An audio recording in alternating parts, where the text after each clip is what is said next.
I'd like to welcome everybody to today's presentation of the One Big Beautiful Bill. This is our first uh, presentation of October. We did one in September. We have one planned for November. We had one for December. So I wanted to kind of go over just some logistics, and I wanted to see if there's anything else. If you could let us know if you can hear us in the chat, that would be great.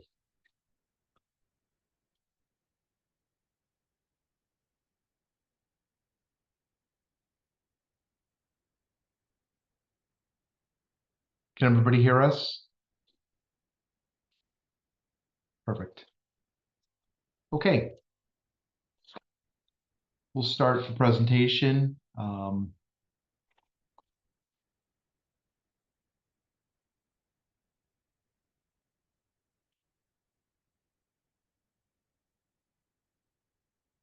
So some housekeeping rules. In regards to everybody's mic has been muted off, cameras are turned off. My camera's turned off as well.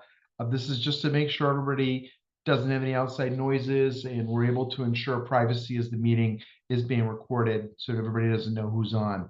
Secondly, we wanted to let you know the chat, if you're experiencing any technical difficulties or if you need to drop off at any point, you can re-enter it and review this recording at a later point. Thirdly, the recording is available. We will share it with you and how to find it, as well as how to share it with other interested clients. We have one on businesses. We have one on individuals.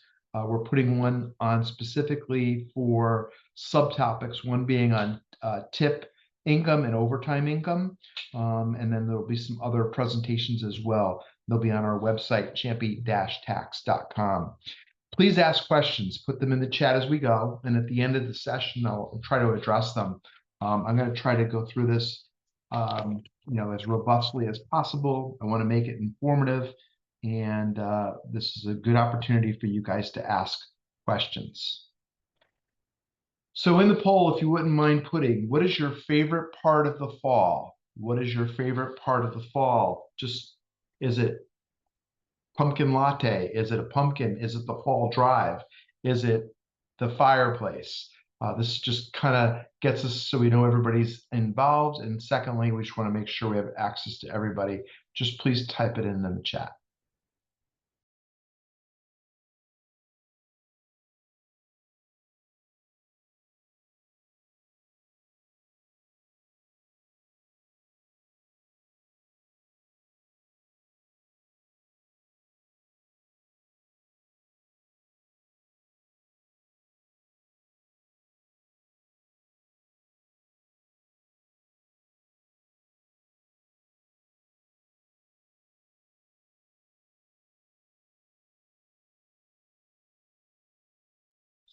My favorite part of the fall essentially is the long drive from Watertown to Cheshire, and I get to see the beautiful fall foliage.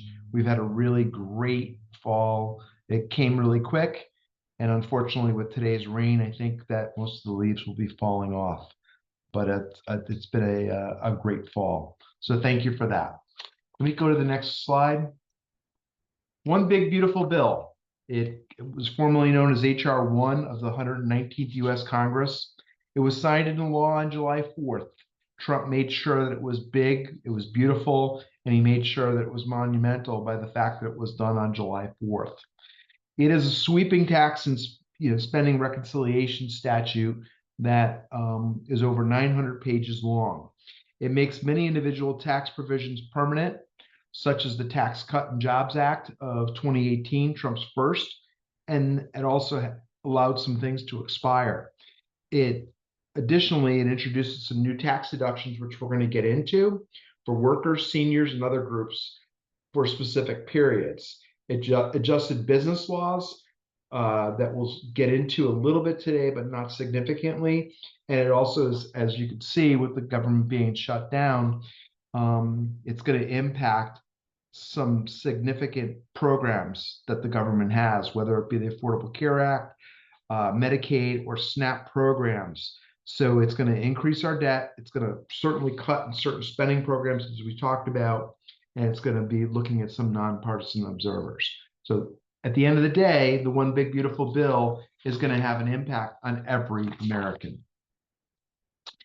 This is an opportunity for you guys to ask questions. I think that a lot has come out about One Big Beautiful Bill. Some of it is, wow, I get it, and others is, it's way off the radar, and there's some things that are such as myths versus reality, and we'll try to get into those.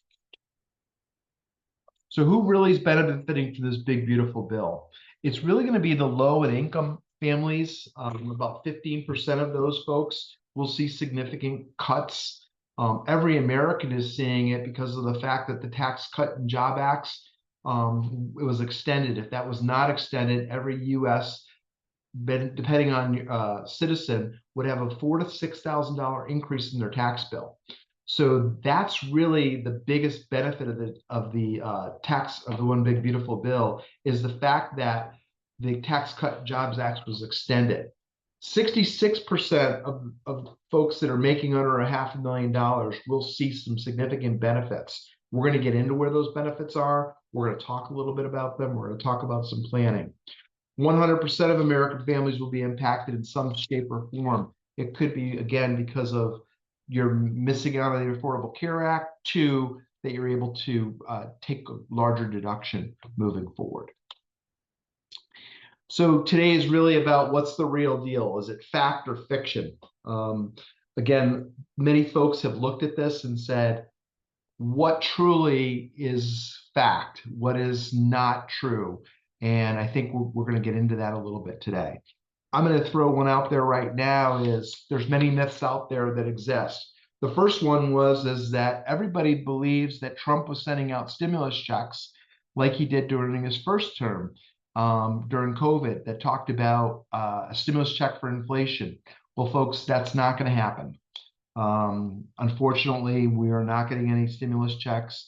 There was a 1/4 point interest reduction yesterday in the interest rates, but looking at what we see right now, there are no stimulus checks coming.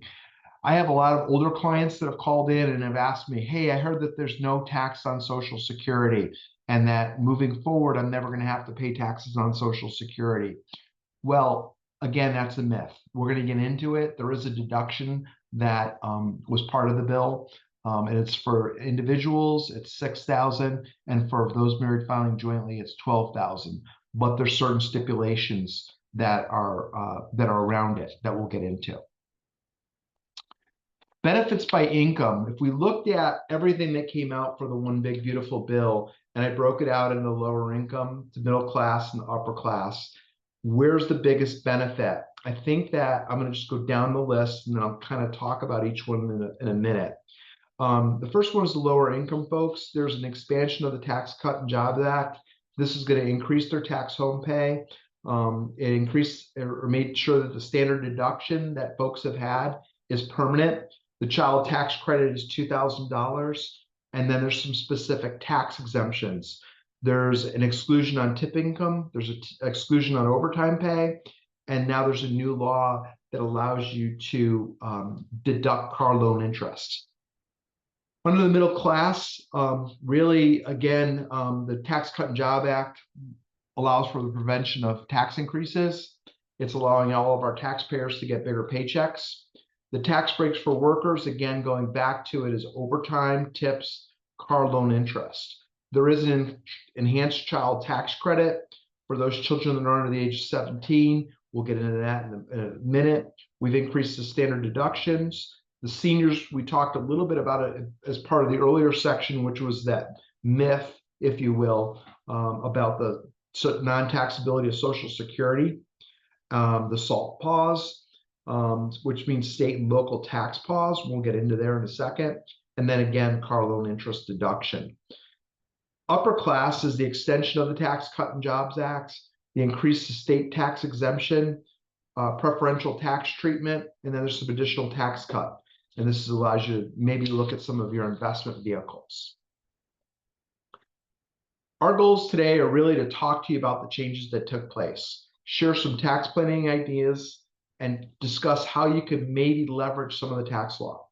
Highlight the benefits of the changes, and then share some barriers to the benefits, because it's not all roses, and we're going to get into that in just a sec. From a timeline perspective, the first one is the Tax Cut and Jobs Act extension. That's taking place immediately. The no tax on tips, we're going to get into the specifics of that, but that's taking place immediately. Overtime tax takes place immediately. The senior credit or senior deduction or greater extension of that will take place immediately. SALT, elimination, which is the state and local tax ability to deduct greater than $10,000. This was enacted initially in Trump's first round around 2018, that you were only able to deduct up to $10,000 of state and local taxes. The new one, which is the auto interest deduction, which we'll get into, the child tax credit, and then there's something brand new, which is Trump accounts. Trump accounts are for an account established for newborns. The federal government's going to give each newborn $1,000. Effective immediately, there's no longer an electric vehicle credit. Additionally, the energy efficient credits that we're used to, such as windows, doors, insulation, hot water heater, boiler, furnace, central air, or solar, have expired by the end of the year. So if you're planning on doing any of those, you will not be able to get that credit after January 1st. In 2026, there's two other pieces of the legislation, one being the 529 expansion, allowing you to use the 529 plan for other areas, and also to, if there's funds that are left over, where you can utilize those funds to roll them either into an ABLE account or into a Roth IRA. The second one is the dependent care credit. That's expanded, and we'll get into that in just a moment. Looking at some of the expirations, if you look at some of the time frame in regards to the tax on tips or the overtime, those will expire in 2028. So these are not permanent. These are really right now will expire in 28. And at any point, if a new president comes in or a new party comes in, a lot of this legislation can end, as you saw when Trump came in and put the new One Big Beautiful Bill on July 4th. Let's talk a little bit about the Tax Cut and Jobs Act. So what that was to simplify the filing process. Everybody took the standard deduction. About 75% of American population took the standard deduction. It also lowered tax brackets, which were 10, 12, 22, 24, and it eliminated some of the higher ones. These are now permanent. It increased the standard deduction and made them permanent. So for 2025, the amounts are $15,750 for single and $31,000 for married filing couples. It also allowed for the higher estate and gift tax exemptions. Looking at this, right now it's set to expire in 2029. There's some significant opportunities for tax savings at all the income levels. So if you look at my chart, where it says tax benefits, it just kind of gives you a high level. If this did not get extended, what the cost would have been. So at the low end, it would have been $4,500, and on the high end, it would have been $22,000. What I did was I noted that there's 3 green stars or 3 green dollar signs. And if you look through the presentation, I'll do the same format and structure all the way through. If you look at the upper right, it says, who's this really impacting? So the Tax Cut and Jobs Act is really impacting all Americans. It's got a significant benefit, and the range of that benefit is dependent on your tax bracket, and it is a minimum $4,500 up to $22,000. Let's talk about the second piece of this, which is the tax on tips. So everybody pays taxes on tips federally only. It's not going to have an impact on the state. So whoever receives tips, it's got to be somebody that's an occupation that's customary or regularly receive tips, a bartender, a driver of a livery driver, an Uber driver. These tips will still be reported to the Internal Revenue Service. The taxpayer will still be required to pay Social Security and Medicare taxes, and they will pay state income tax on their tips. All the income will be reported via the W-2, and a deduction will be made at the tax time when it's filed. To take this deduction, the tax benefit for this no tax on tips is for middle class. It's between $2,500 and $5,000. Again, the things that are important to note is, one, is how the income's classified, whether it's wages or tips. Second is how it's reported. And again, many of our low-income tip workers already pay little to no federal income tax. That's why it's not low and middle class. Most of the lower income tax clients that we have, or Americans, pay very, very little taxes. So there's really no significant benefit here. This will be effective immediately. The benefit, again, is between $2,500 and $5,000. There is an income limitation, though. If you're single and your earnings are over $150,000, you're not eligible for this. Or if your income's greater than $300,000. It will expire in 2028. Tax on overtime. Many folks are either salary or exempt versus non-exempt. Right now, the no tax on overtime will be lower and middle class. The tax amount for overtime, it would be $12,500 for single and $25,000 for married filing jointly. Folks will still be required to pay state tax on this. Additionally, they'll be required to pay employment taxes, which is the Social Security and Medicare. And gig workers or 1099 contractors, this will also play in this, come into that. So if you're receiving a 1099 for Uber driver and you can identify and highlight what your extra pay is for overtime hours, that will be able to be highlighted. Workers that are in eligible industries, including healthcare, manufacturing, manufacturing, hospitality, logistics, driving, retail, this is really where the focus would be. The government will classify this income, or each employer will classify this income. It'll be on their W-2.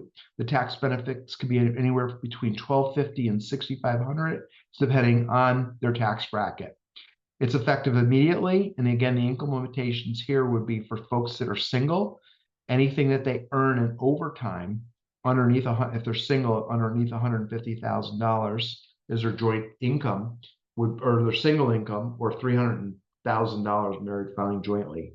Again, there's a timeline on this. It's going to expire in 2028. Here's the big one, taxability of Social Security. This is the one that we've gotten a lot of phone calls on, and that kind of gets into that myth versus reality. The deduction is up to $6,000 if you're single. So if you're a single taxpayer, you get an additional $6,000. As long as you are 65 or older. If you're married filing jointly, it's an additional $12,000 deduction. So I was doing some calculations for a client today, doing some tax planning, and they are both over 65. So their standard deduction was almost $47,000 for 2025. So that allows them to take some significant look at the required minimum distributions from their IRA accounts. It also allows them to take a look at some other income sources to potentially take out. The only challenge again is if your income phase out is if you're single, it's under $75,000, and if you're married filing jointly, it's $150,000. Again, the bill does not eliminate federal income taxes on Social Security benefits. It only gives you that larger standard deduction.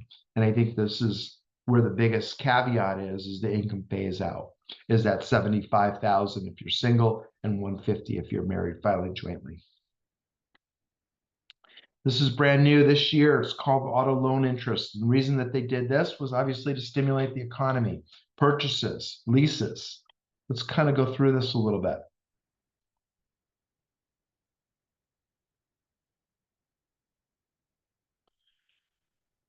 Automobile interest deduction. You can deduct up to $10,000 of interest on a brand new car loan annually. The new car needs to be built here in the United States. It either has to be assembled here or built. It's got to be, cannot be used for commercial use. It has to be for personal use. And no matter what, even if you don't itemize and you just take the standard deduction, you can deduct that interest from the automobile. The tax savings here could be anywhere between $400 and $1,200 depending on your tax bracket, potentially even higher.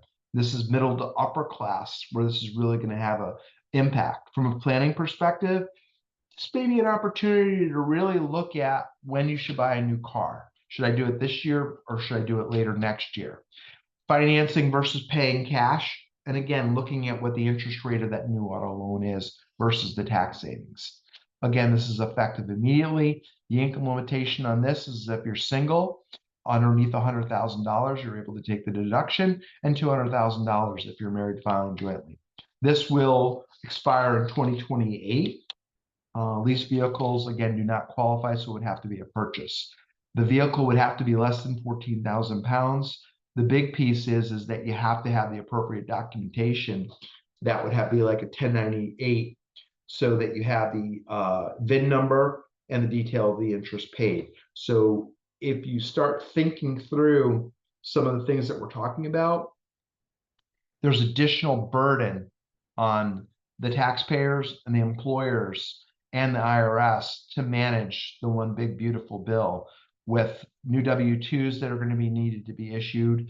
Number two is that you're going to also have documentation that's going to be required to take necessary deductions, and then new forms for coding that. And we'll get into that in a minute. Child credit. The max credit for children went from $2,000 to $2,200. Those are for children that are underneath the age of 17.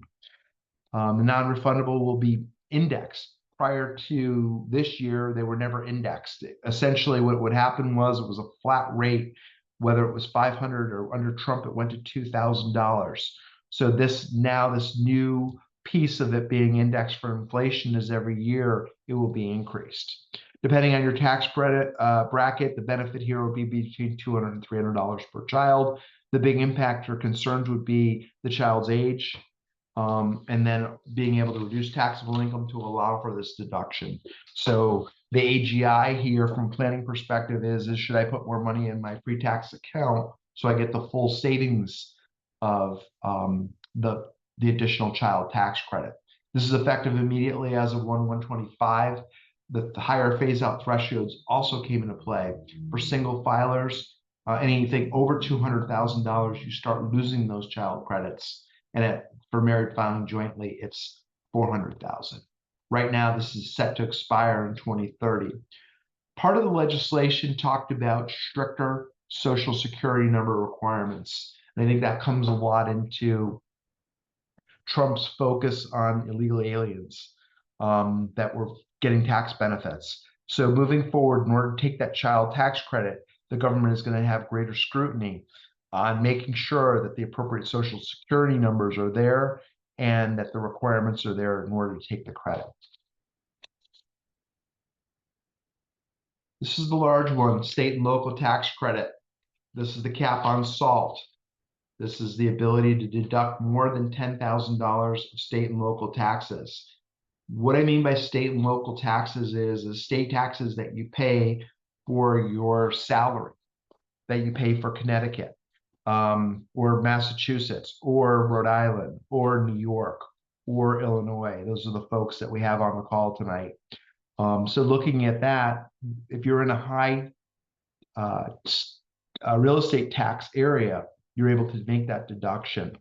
The provision is particularly, again, in those high state tax areas. But when we talk about it, it's on your income, it's your property taxes, it's also your sales tax. Again, we were maxed out at 10, now it goes to 40. So in a scenario that you have a house and you pay a lot of state taxes on your real estate, maybe you have a second home, or maybe you have a motor vehicle or a RV with a high tax. Additionally, you purchased something that was large.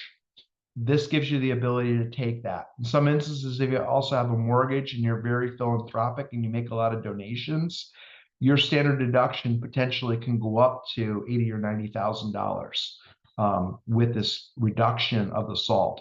When we talked earlier, we talked about when Trump changed the tax law, that many folks didn't itemize as much and they just took the standard deduction. Well, this will eliminate that so that many more folks this year will take will itemize. The tax benefit is between $1,500 and $10,000. Again, it's middle to upper class. It's effective immediately.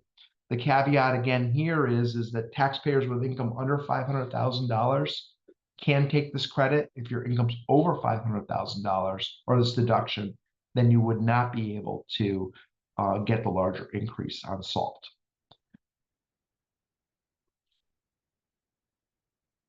Number 8 was the solar and wind credit. We talked a little bit about this, that this is expired, effective 12/13/2015. Homeowners must have their solar system fully installed and placed into service by the end of 2025 to qualify for this credit. So there was some goodness, but there's also, we lost a lot on this, and this is particularly one that has an impact. Electric vehicle credit was $7,500. This expired on September 30th, 2025 for all electric vehicle credits, whether used or new. Again, the tax benefit went to a 0. Charitable donations. This is brand new this year. It's your ability to take deductions even if you don't itemize. You can claim an additional deduction for cash donations for $1,000 for individuals and $2,000 for married filing jointly. The tax benefit here is between $500 and $1,200. It's a significant deduction that you're able to take. This will hopefully incentivize folks to make donation, and it will encourage you that if you hadn't taken the deduction in the past, that potentially you should take it. It does not apply to donor advised funds, which is be through supporting organizations or private foundations or specific financial institutions that have donor advised funds. Your tax benefit will really be dependent on your tax bracket. This will be middle to upper class. I think one of the things that I would suggest is bunching your deductions over multiple years rather than taking them all in 2025. This is, again, will be effective in 2026. So if you're planning on making any philanthropic donations this year before the end of the year, I would strongly encourage that you wait to 2026 and kind of bundle those and put together all your donations for 25 into 2026 and make those deductions and donations.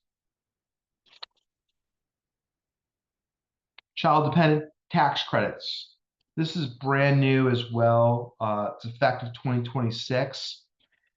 It increased the credit from 35 to 50% for lower income families. It also gave us a higher phase out for the income levels, so many more people will be able to benefit.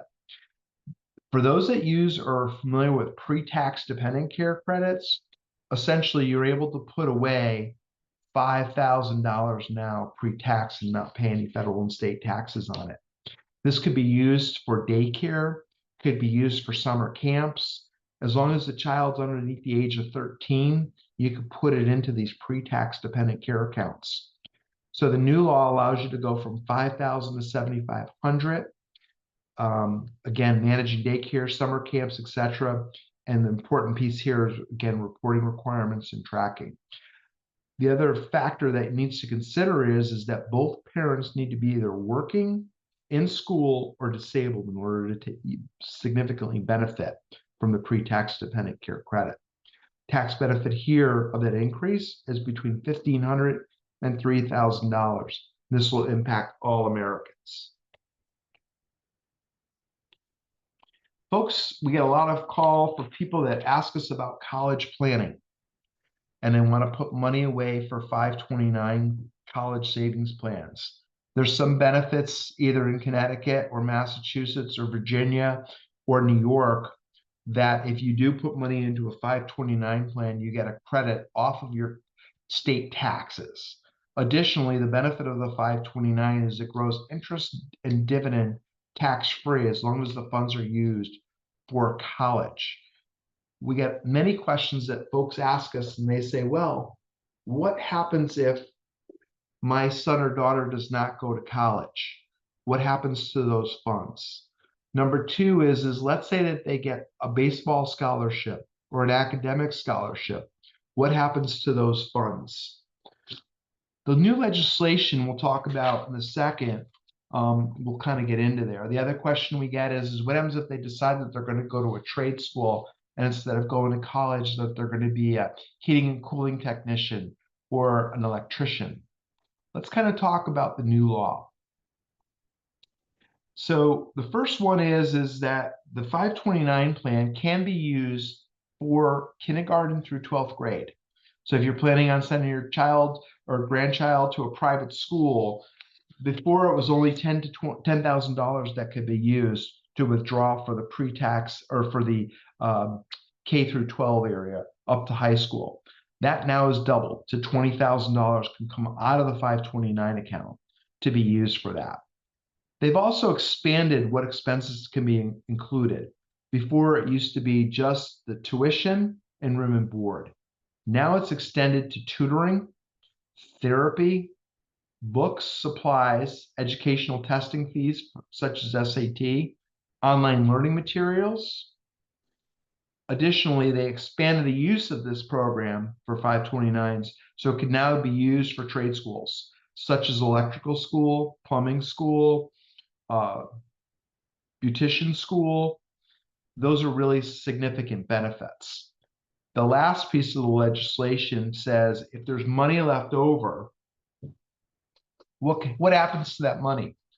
This will impact all Americans, but essentially any money that's left over in the account can be transferred into in equal periodic payments into the individual account as long as it's from beneficiary to beneficiary. As long as it stays, what I mean by that is that it's the same beneficiary or the child that's the owner of the plan, and it has to stay in the same financial institution. So, for instance, if I have a 529 with Fidelity, if I have extra funds in there, it has to go into a Roth account for the beneficiary. It will be done at $7,000 a year, up to a maximum of $35,000 per account owner. So this gives you that flexibility if your child gets a scholarship or your grandchild, or they don't use all the funds, or they decide that they're not going to go to school. This gives you a portable way to get around it. This is effective in 2026. There's no income limitation. And again, there's some state tax conformity that we should discuss specifically as it's related to each state. This is brand new as well. It's called the Trump accounts. Children born between 2025 and 2028, the government's going to put $1,000 and give it to you right out of the gates. New tax deferred savings account is a Trump account, but the government's going to give you $1,000. And the reason that they're doing this is they're trying to have families invest, build wealth. The contributions can go up to $5,000 per child up to the age of 18. And the employers can also contribute funds to convert to a traditional IRA when the child turns to 18. This is more of a strategic play. Essentially, when looking at it from an opportunity perspective, I would look at it more of, I want the $1,000. The free money from the government is the plus, but I would look at the impact of putting that money into the previous account, which is a 529, over the Trump account, because it's going to offer you significant more flexibility, specifically with the new legislation that allows you to transfer money from the 529 account into a Roth or Enable account. This also will give the beneficiary of this a significant opportunity for tax-free growth. The Trump account is really more from a long-term and retirement savings, but please note that right now, nobody can contribute to the accounts until July 2026. There's no income limitation on this. But again, I think the biggest takeaway from this is that $1,000 that the government's going to give you. I will note that everything that I've talked about today, the legislation is so new, the federal government is shut down. So we're getting bits and pieces of information as we go every day. The government's been shut down for about 3 weeks right now, and we still are waiting for clarification on a lot of this legislation, but I just wanted to throw this out there. This is based upon what we've gleaned so far. We plan on getting more as soon as the federal government opens up. This is educators credit. There is no longer a cap of $300 for a deduction for educators. This is effective 2026. So if you know anybody that's a teacher, they can claim this deduction as an itemized deduction on Schedule A. It's important to time the purchase of your school supplies. So maybe if you needed something at the end of the year, you may want to push it off to 2026. This also expands folks that's educators, coaches, sports administrators, paraprofessionals, teachers. So they've expanded it. And they've also qualified expenses, golf clubs now, sailing equipment. Those are all deductible up to the, whatever the amount is. Again, depending on your tax bracket, the benefit could be anywhere between $200 and $2,000. So again, this would really be focused on our educators. Here's some other tax changes to the bill that we just kind of really wanted to throw out there. And I think it's important for you to kind of really take heed to it. Gambling, winning, and losses. Prior to this, they were limited to the deduction of the losses for 100%. Now you're only able to take a certain percentage of it, up to 85%, not 100%. You could also include as part of your deduction or part of your losses, the travel, hotel, and meal expenses associated with those gambling losses. So let's say that you decided you were going to go to Las Vegas, you hit for $100,000. You can take off and deduct your trip out there, your meals and entertainment, and your hotel while you're there as part of to write off against those gambling winnings. That's one of the ones that was kind of weird, but I just wanted to throw it out there. The second one is in regards to the American Opportunity Tax Credit and Lifetime Learning Credit. Prior to this, folks were able to, or taxpayers were able to do it without a valid Social Security number for the taxpayer spouse and the student. Now, in order to take those credits, everyone needs a valid Social Security number. And it also requires that the school have a federal ID number. So if you know anybody that's going to be claiming that education credit or applying for the offset with the 529 distribution, the child as well as the taxpayer or spouse will need a valid Social Security number, and the financial institution or the school or the educational institution will need an EIN number and a mailing address. The third part of the legislation we talked about a little bit, but it permanently extends the rollover from qualified tuition accounts to both the ABLE and the Roth account. And both of those are limited to a certain dollar amount, and you can do those at any point in time. Again, I believe for the Roth, or I do know for a fact for the Roth, it's $35,000, and for the ABLE account, it's $75,000. The fourth piece of the legislation is prior to this year, anybody that received $600 from Venmo or from PayPal, if they were selling online, that is now increased effective 1/1/26. That third-party settlement organizations, it's $20,000, and it's got to be 200 or up to not exceeding 200 transactions. That will allow you to not issue that 1099-K where you'd have to pay taxes on it. So what does this big bad bill mean for filing in 2026?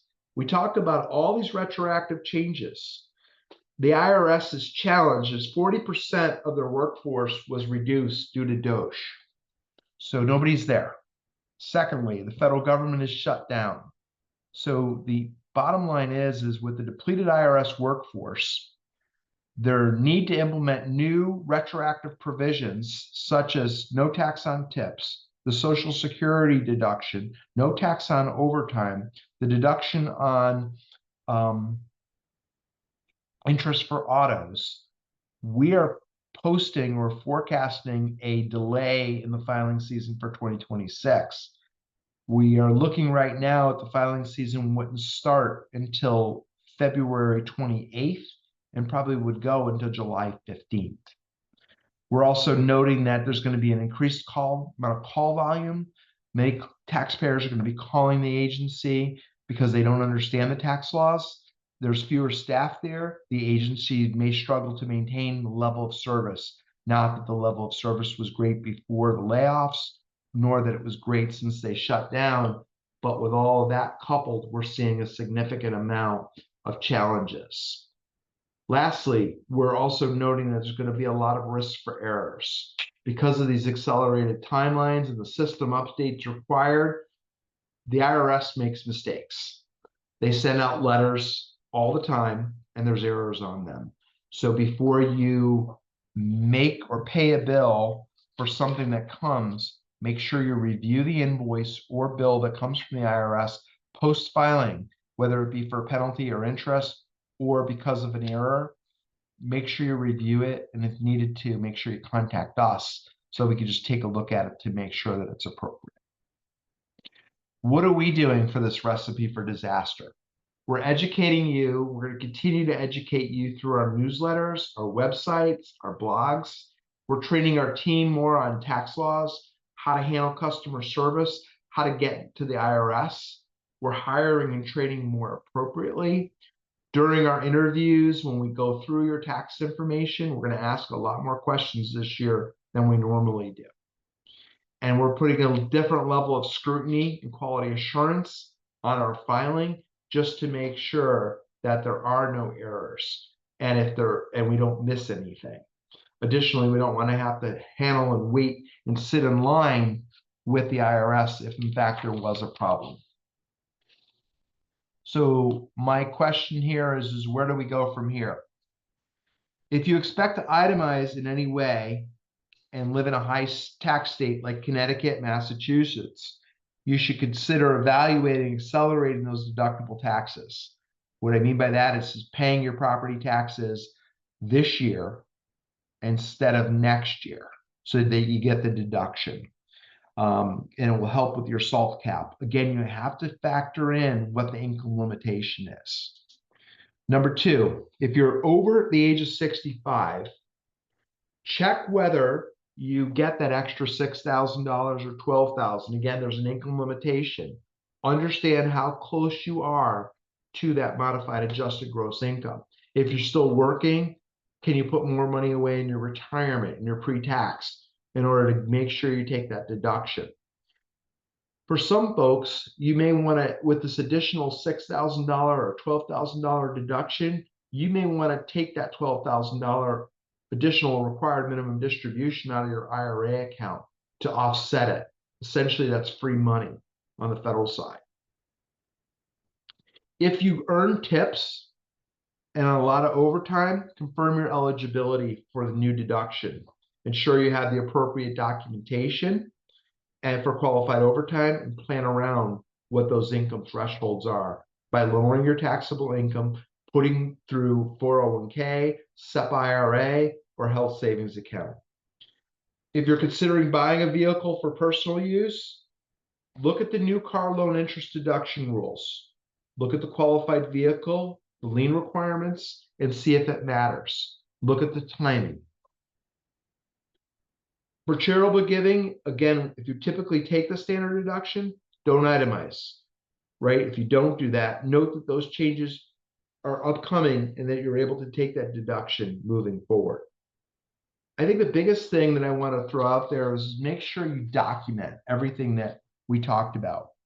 And you have the appropriate paperwork, whether it's the 1098 for the own interest on the car, making sure your W-2 articulates your overtime income, or it also articulates your tip income. Make sure you have the appropriate statements and you have the proper tracking of all the data. I'm going to answer some of the questions. You can certainly post them in there, and let me just take a look at what questions we have. So the first question is it permanent, really permanent, considering new administration can change taxes? To that end, why do some only run through 2028? So I'll answer the first part of the question. Nothing's permanent. Even the Roth, everybody says, oh, I'm putting money into a Roth IRA because it's going to grow interest and dividend tax free. a lot of the times this potentially can go away. It really depends on the administration. And to your second question is why are there certain pieces of the legislation that are going to end in 2028? It's kind of where we are right now with the government being shut down. When you look at the Affordable Care Act and how everybody's trying to get that back in, it's a give and take. So in order to get the bill passed, they had to give on some of the timeline and say, hey, we're going to allow this tax benefit for 2 or 3 years. This is going to cost the government a lot of money. And essentially, it's going to put us greater in debt. Additionally, I don't know if you've noticed it, but there's greater inflation because of the significant tax changes, because there's going to be more money in people's pockets. So we've gotten the negatives of inflation. We're in greater debt. So when they did this and they made this timeline and said, hey, we're only going to do tax on overtime for 3 years or tax on tips for 3 years. It's a timeline because they had to negotiate this contract or this bill in order to get it pushed through. The second question was, is the vehicle interest deduction only for vehicles purchased in 2025? It is beyond that. If it's unfortunately not in 2024, but the vehicle has to be built in 2020 or purchased in 25 and 26. That's when we would need the VIN number. So anything purchased before January 1st of 2025 would not be eligible for the interest. The last question that I had is, would it be wise for us to request for an extension for submitting our 2025 taxes to avoid issues with the filing delays? I think no matter what, they're going to push like they did during COVID. It'll be an October 15th deadline for sure. I guess the question is in the middle part, right? If you're going to owe, and we have a lot of clients that call us and they're like, well, we owe money, right? Don't worry about it. We're going to worry about it later. We'll pay it in October. Unfortunately, if you owe money, you should be paying the penalty, the interest, and your total tax bill right up front from the due date. So if the government sets the due date as of June 15th, that's when you should make sure that the bill is sent in and paid 100%. The extension only allows you for filing. Do I recommend it? I always file an extension because I know that with the crunch time, it gives me the time, but I do my return prior just to make sure that I know if there is a liability and how big that liability is going to look like, and I will pay it ahead of time. Does anybody else have any questions?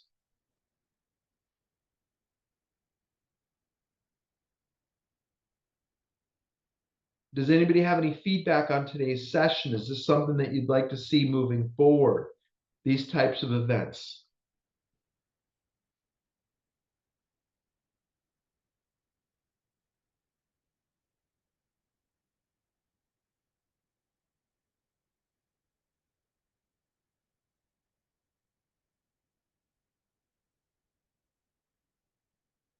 So in the next day or two, we'll put a survey out just to get some feedback.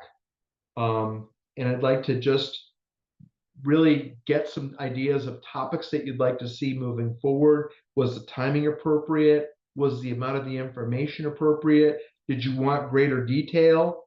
Just let us know. On that, please feel free to reach out with any questions. And if we don't have a chance to talk to you, we hope you enjoy your holiday season.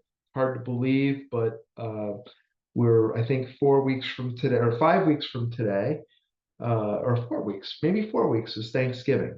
So on that note, I hope everyone has a great evening. Stay nice and dry and warm.